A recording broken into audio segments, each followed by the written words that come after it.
Thank you. Now, I would like to invite Dr. Neranjan Dissanayake, the President of the Sri Lanka College of Pulmonologists for the year 2024-2025, to deliver the presidential address to this esteemed audience. Over to you, sir.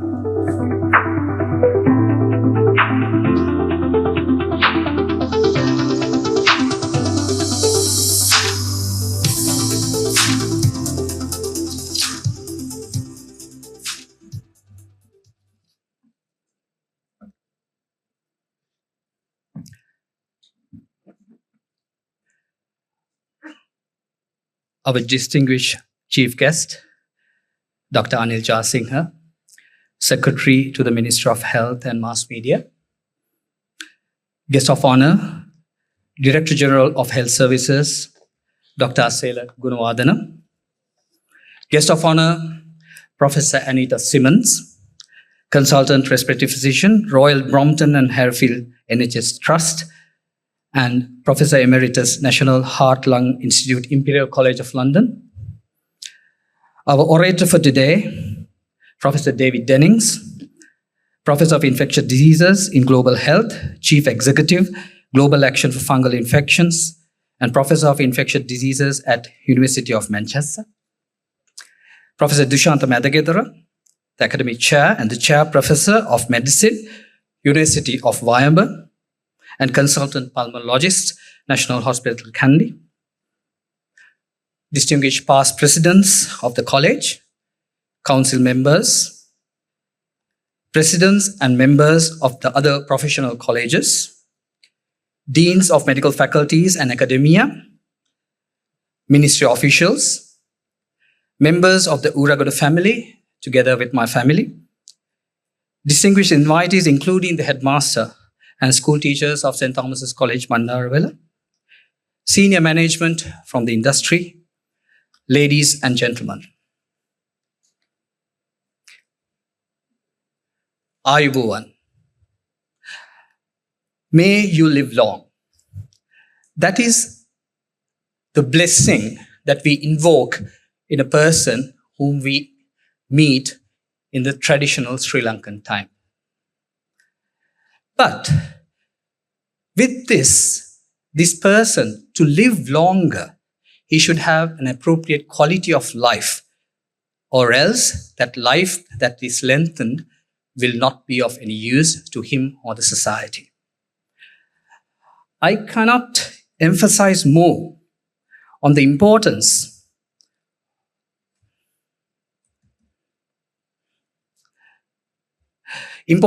of having a breath, a clean breath, where you can breathe in without any hindrance, any fear that it will damage your lung. And at the same time, everybody should possess a functionally normal lung where they can live without any hindrance. Even though, as pulmonologists, we consider the lung as the center of our universe, it is truly, in a sense, it is a center of the human being. And with this in mind, I basically, when we took over the council in 2024, we thought of having this slogan where we, as Sri Lankan pulmonologists, would stand for the right of each and every citizen of Sri Lanka for the right to breathe free, devoid of polluted air, devoid of chronic lung diseases that might affect them in the long run. And hence, in my presidential address, we would like to look at the past, be at the present, and see how we can improve. And then we will forge towards a beautiful future, especially in pulmonology, where we can do immensely to uplift the patients or people's respiratory health in Sri Lanka. So our Chief Guest, Health Secretary Sir, as well as our Director General Health Services, we have a very vibrant health system in Sri Lanka, which we all can be proud of. Our maternal mortality rates, infant mortality rates, the length of life of a woman and a man lives in Sri Lanka is almost in par with foreign countries, which has a very high GDP than us. But when you look at the respiratory health, there is a lot to improve. And I'm really proud of you to have both of you here so that we will be able to have a beautiful plan within the next few years. Now, when we look at the future, it is always important to remember our major contributors that made us this college up to this level. So this is the original document that gave birth to the Sri Lanka College of Pulmonologists. And you can see the stalwarts, or that means the major consultants who have been founder members of our society. And still they are with us today, advising us, for how to improve and creating advocacy and managing our patients in an appropriate way.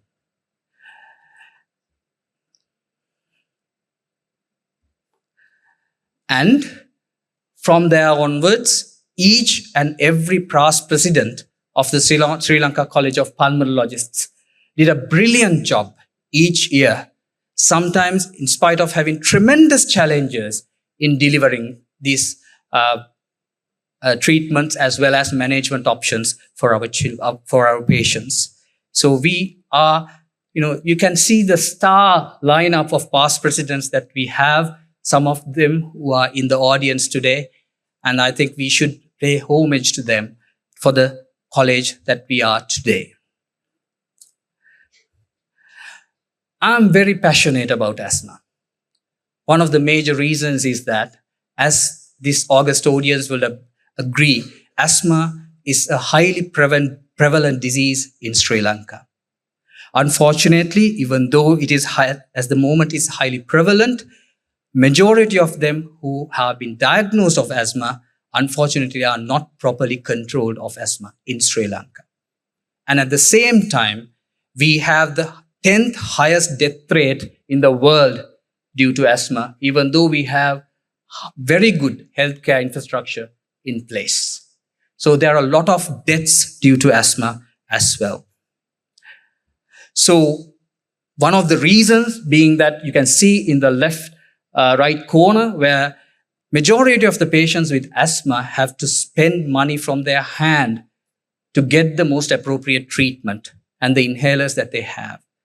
So we are really fortunate to have our Director General of Health Services who helped us immensely in bringing the guideline-based management of asthma treatment into the primary care setting this year. So hopefully we will be able to give our patients the best possible management for asthma during the next year. And hopefully we will be able to reduce this burden of unnecessary expense to the patients, and we can improve the asthma outcomes in this country. And one of the important things is neglecting what we call mild asthma, and then the overuse of salbutamol inhaler causing increased mortality and morbidity. And in that aspect, we wanted to educate our doctors, general practitioners, as well as our medical colleagues. And we had a beautiful program line up throughout the year where our colleagues involved in various talks on asthma and online talks on asthma to improve the knowledge base of our doctors throughout the country. Tuberculosis is considered a poor man's disease. Unfortunately, in the 1900s, we actually had, with a 2 million population in Sri Lanka, we had about 4,000 deaths of tuberculosis in 1900s. And we were able to bring it down gradually.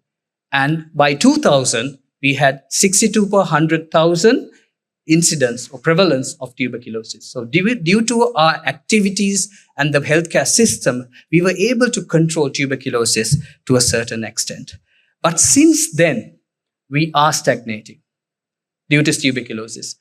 And sir, that is one reason that we are going down in the health indices, because we have poor tuberculosis outcomes.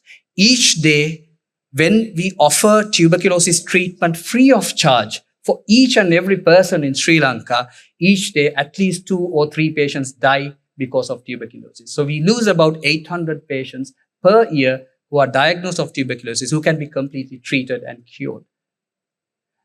In the context of we having low HIV-TB prevalence, and at the same time, in the context of we having very low amount of multi-drug resistant tuberculosis in our country.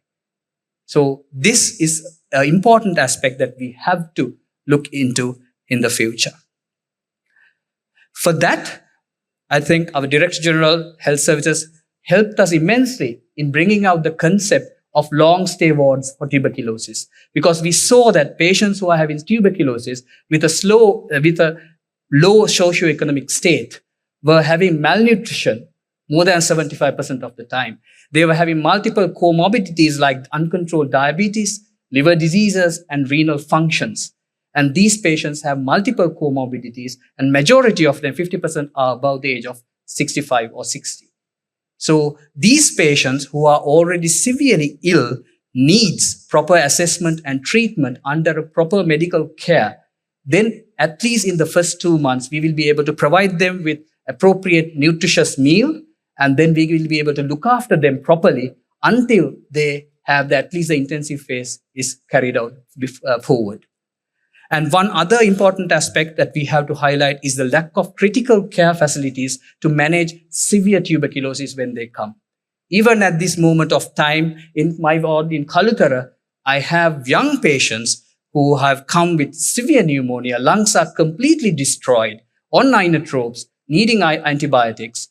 And we actually, at least in the major teaching hospitals or provincial general hospitals, if we have a critical care facility in which we can intubate, give high frequency oxygen for these patients, give intensive care for these patients, we will be able to save majority of the patients. Because none of the ICUs, because we know that in Sri Lanka, we have a limited amount of ICU beds. And because of that, when a tuberculosis patient with acute tuberculosis goes to the ICU, they have concerns, obviously. Hence, they will not get the proper management. So if we have devoted infection control measures are taken, and if we have these ICUs or critical care facilities, I think we might be able to save most of these patients from death. Probably not all death. And at the same time, we took ourselves to educate our doctors about tuberculosis, having collaborations with HIV and sexual health disease colleagues, going out to Kandy and having a peripheral meeting under the patronage of Professor Dushanta Madagedara and our colleagues there. And we have been immensely working towards giving the knowledge and improving the attitude of tuberculosis in Sri Lanka. Not only me, the past presidents as well. COPD. There is a huge change in the management and the diagnosis of COPD in the world. And there are new guidelines that are coming, and the classifications are changing day by day. And unfortunately, we expect by 2030 to have a huge amount of COPD in the world, and it is not different in Sri Lanka as well. In the Sri Lankan context, according to the studies done by Dr. Kirti Gunasekara mainly, and our colleagues, we have identified that the cohort of tuberculosis in Sri Lanka are probably not male predominant smoking cohort as in countries such as United Kingdom or USA, but we have a significant proportion of people we have females having COPD together with bronchiectasis. One of the main reasons for that is that we are exposed to biomass fuel from the young age, and these are damaging the lungs of females who have never even taken a cigarette into their mouth. And these patients have very poor outcomes, and because they have a lot of comorbidities with them. And until recently, we actually didn't have the most ideal treatment for COPD, probably up to about 2 years. We were managing them with the same way that we were managing asthma as well, with steroids sometimes. But during the last 2 years, we were able to introduce tiotropium into the healthcare system. And this year, we were able to introduce metered dose inhaler for tiotropium under your patronage and guidance. So hopefully within the next year, we will be able to improve our patients' outcome in COPD. And at the same time, we were improving the knowledge base of doctors, having collaborations throughout. And I'm happy our colleagues from the College of Physicians as well as the internal medicine colleagues are here. And we together, we can do miracles in controlling COPD. Not only the chronic COPD, by bringing in drugs. And this year, we were able to actually initiate the bringing of long-acting bronchodilators as well as long-acting muscarinic combinations, as well as triple inhalers, probably not in the government sector, but at least in the private sector. It will be hopefully available with the help of our industry within the next year, and we will be able to change completely the outcomes of COPD patients together with pulmonary rehabilitation. I'm proud to say that most of our colleagues have started pulmonary rehabilitation, which is a guideline-proven mechanism where you can improve outcomes, especially in the Colombo Chest Clinic as well as in National Hospital Galle, as well as various parts of our country. We have been able to initiate pulmonary rehabilitation clinics, and the outcomes have been improved as well. In the acute management of COPD, also we have been having a lot of workshops to improve the knowledge of these doctors on NIV, non-invasive ventilation, and hence we have been able to reduce a significant amount of morbidity as well as mortality in patients with COPD and other disease. Bronchiectasis is unfortunately in Sri Lanka at most of the instances due to a sequelae of tuberculosis. So I think that if we control tuberculosis properly in Sri Lanka, these young people who have bronchiectasis and severe lung disease, we will be able to reduce the number of people who are having bronchiectasis. But at the same time, there are many, many other causes, and having advanced in investigative facilities, as well as, again, physiotherapy input, trained physiotherapist, respiratory physiotherapist with us will help immensely in rehabilitating these patients, as well as rehabilitation hospitals or clinics if we start on that. Again, air pollution, the silent killer. According to the WHO statistics and calculations, 7 million people die prematurely each year due to air pollution. And Sri Lanka is not far away from that. It is basically a silent killer. And there are 4 main areas where air pollution occur: industry, transport, waste disposal, as well as energy, and in the household where we use biomass fuel. So if we can address those aspects properly, identify each and every area, we can improvise and reduce the burden of air pollution by each and every aspect. I think we will be able to have a very good outcomes in the patient. And we have done a lot of advocacy during the last year to bring this up. Interventional pulmonology is another important area that we have improved markedly during the last 10 to 15 years.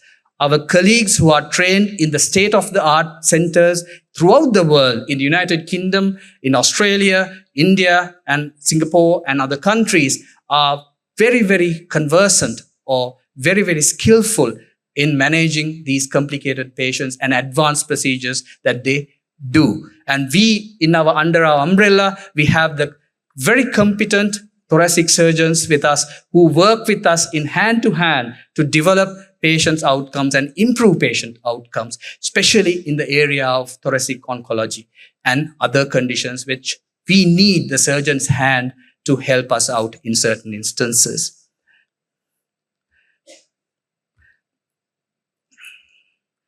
So we didn't stop there. We were interested about the maternal health, especially when we talk about maternal health.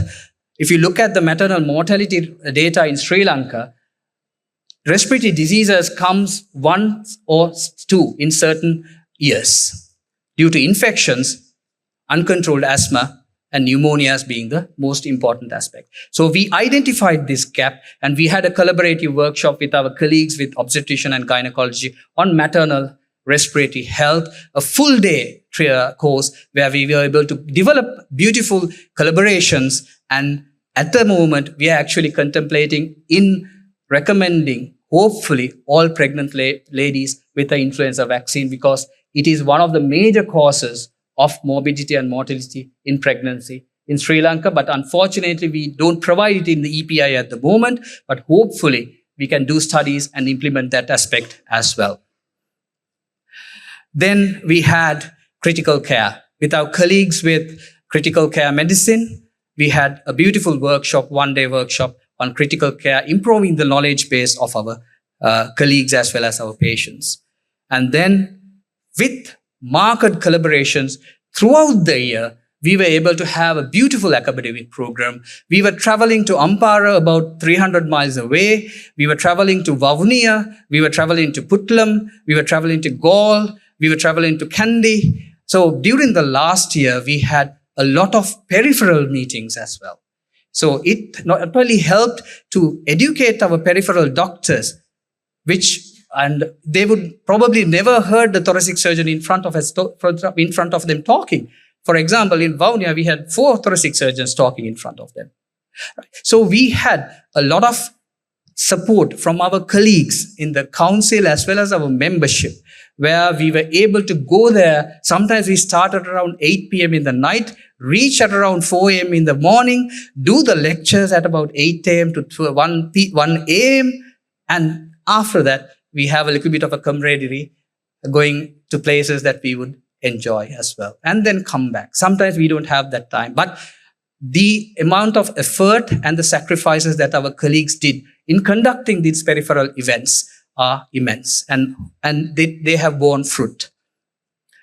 We have overhauled the complete college website, and it is now fully functional, and we were able to do it, and actually most of the registrations, we were able to do it online, and we have the college journal there, which we'll be launching in a few moments, and then we have various types of data, who we were, and if anyone would love to learn about pulmonologists in Sri Lanka, so I would invite them to visit our website.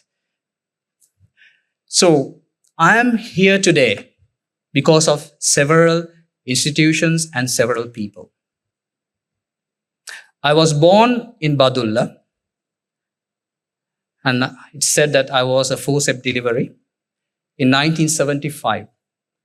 But our healthcare system was developed even at that time to have me delivered, hopefully without any complications.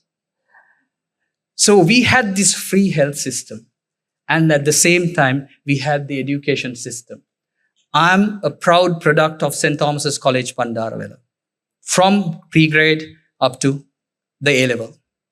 And we have another alumni from St. Thomas's College, Bandarawela, Dr. Kirti Gunasekara.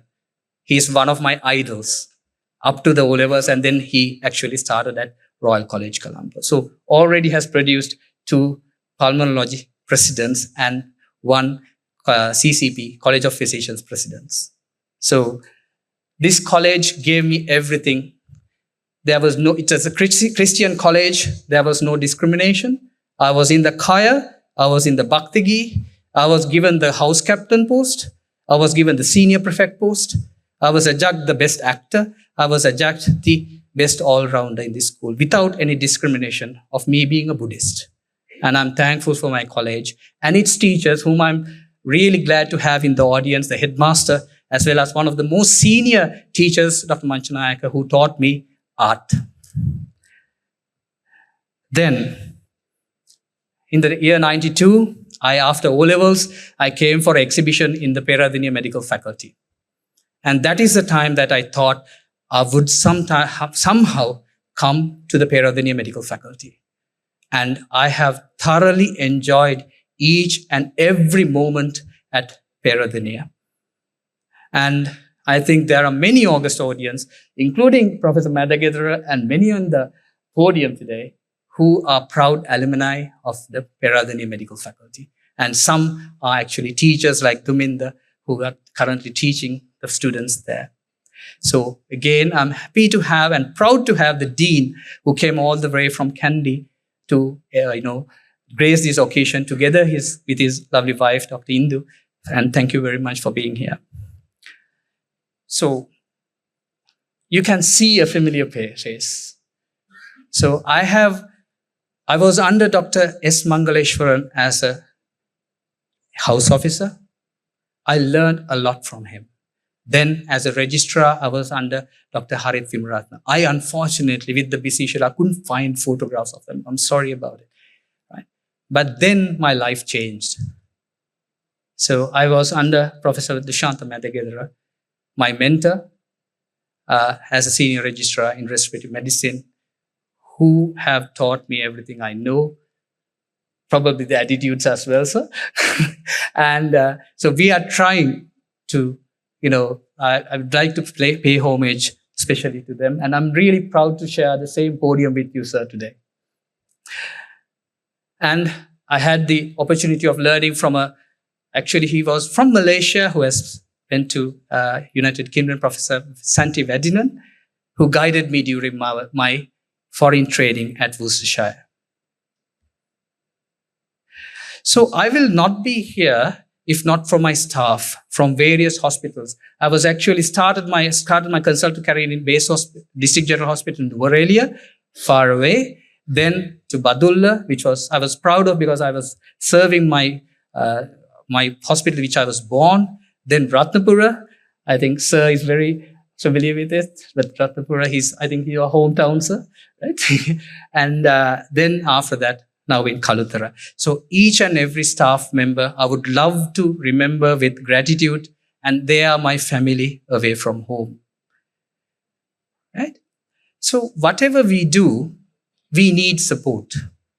So I would like to mention, because I think people who support selflessly without any hidden agendas should be appreciated. It's Maya Dunne, Takshila, Chanaka, Chintaka, and all his teams, including the photographs that I have put. Thank you very much for standing beside me during the last year and helping me amongst many other colleagues from the industry who has helped me. So this is a tribute to you. And I can't say enough to say thank you to all my colleagues who have been supportive to me throughout the years. So I was a weekend father, sometimes not even a weekend father to my children. But I hope that they understand. And I'm happy that they are making me proud by achievements. And at the moment, we have actually, my son is doing well in computer science, and the daughter has made me proud by being the second president at my home.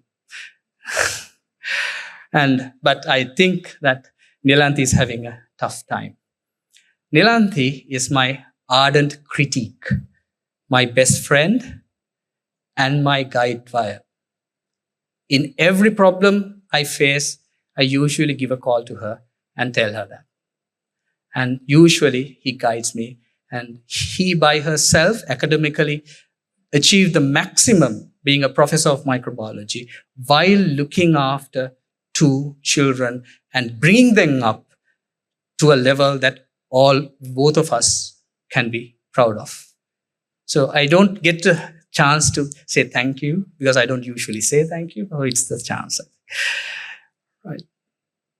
So my mother, Chandra Galearachi Dissanayake, my late father, Mr. Senarath Dissanayake.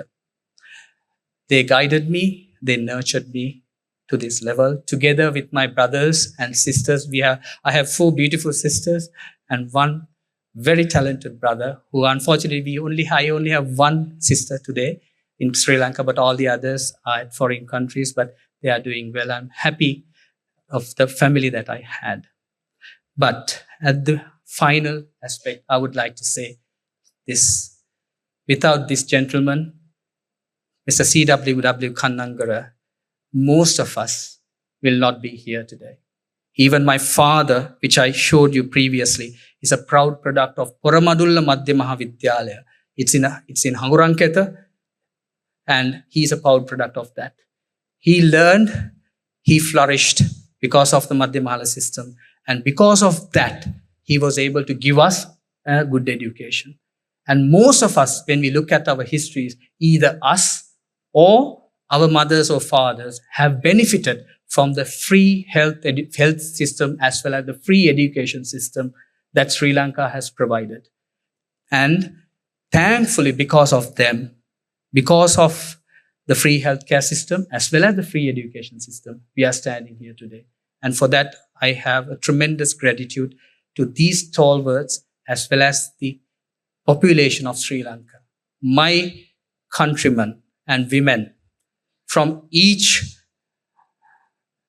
kilo of rice, they have contributed to my education, to my health. And that is why we in Sri Lanka today try to pay back as much as possible in the best possible way that we can, achieving the heights that we were able to do and delivering a care that is none second to world standards. And with that, I would like to end my presentation. And hopefully you will have a fascinating, entertaining, and educationally stimulating Respire 2025. Thank you very much.